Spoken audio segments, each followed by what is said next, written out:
मैं हूं आपके साथ दिव्या सिंह। आपको बता दें कि जब भी कोई बात होती है, जब भी केंद्र सरकार पर सवाल उठाए जाते हैं, तब तब जो बीजेपी के नेता हैं और राज्यसभा सदस्य हैं सुशील कुमार मोदी, वो सामने आ जाते हैं, उनके बचाव में नजर आते हैं। चाहे कोई भी मुद्दा हो, सुशील मोदी की प्रतिक्रिया सामने जरूर होती है। लेकिन बता दें कि बिहार से भी जुड़ा अगर कोई मुद्दा होता है तो उसमें भी सुशील मोदी काफी सक्रिय देखे जाते हैं। लेकिन इस बार जिस बात को लेकर सुशील मोदी गुस्से में नजर आ रहे हैं वो केंद्र से जुड़ा हुआ है।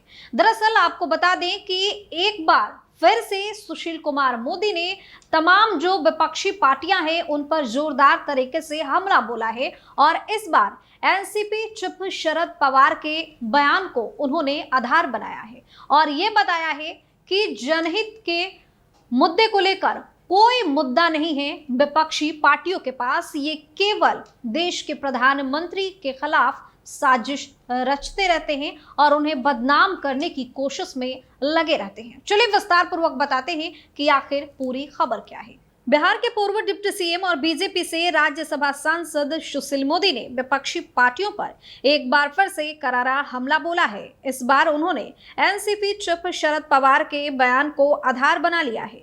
सुशील मोदी ने कहा है कि शरद पवार का अडानी के मुद्दे पर दिया गया बयान विपक्ष को आईना दिखाने वाला है।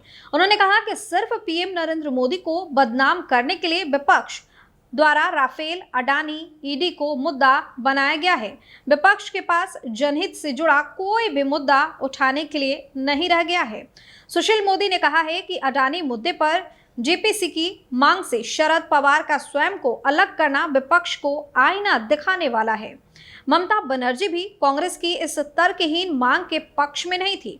उन्होंने कहा कि जिस मांग के चलते संसद के बजट सत्र का कीमती समय और जनता के पैसे की बर्बादी हुई, उसके लिए अब विपक्ष को माफी मांगनी चाहिए। सुशील मोदी ने कहा है कि विपक्ष के पास जनहित का कोई मुद्दा नहीं है, इसलिए वे केवल प्रधानमंत्री नरेंद्र मोदी को बदनाम करने के लिए कभी राफेल सौदा, कभी अडानी तो कभी ईडी की कार्रवाई को गैर जिम्मेदाराना तरीके से उछालते रहते हैं। उन्होंने कहा है कि राफेल मामले में सरकार को क्लीन चिट मिली और इसी मुद्दे पर चौकीदार चोर है वाले बयान के कारण राहुल गांधी को अदालत में माफी मांगनी पड़ी। उन्होंने कहा कि अडानी समूह के शेयर को लेकर एक विदेशी रिपोर्ट में जो सवाल उठाए गए उसकी जांच जब सुप्रीम कोर्ट करा रहा है और सेबी इसकी पड़ताल कर रहा है, तब कांग्रेस की गोद में बैठी पार्टियां इसी मुद्दे पर जेपीसी की मांग क्यों कर रही है? क्या विपक्ष को सुप्रीम कोर्ट पर भरोसा नहीं है? सुशील मोदी ने कहा है कि ईडी और सीबीआई के कथित दुरुपयोग के विरुद्ध 14 दलों की याचिकाएं खारिज कर सुप्रीम कोर्ट ने विपक्ष के इस मुद्दे की भी हवा निकाल दी।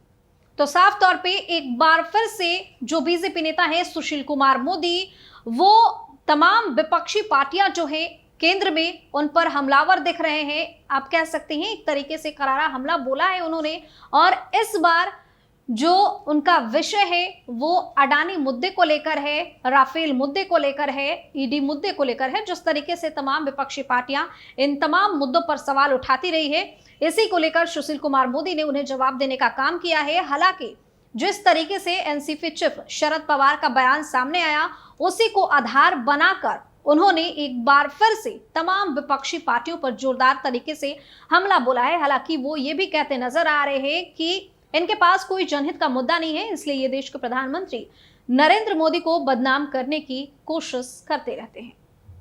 इस वीडियो में फिलहाल इतना ही। तमाम अपडेट्स के लिए अपने टेक न्यूज 24 के साथ अगर आपने अभी तक हमारे चैनल को सब्सक्राइब नहीं किया है तो सब्सक्राइब कर लीजिए, हमारे वीडियो को लाइक कीजिए, शेयर कीजिए, साथ ही हमें कमेंट करके जरूर बताइए कि आपको हमारी खबर कैसी लगी।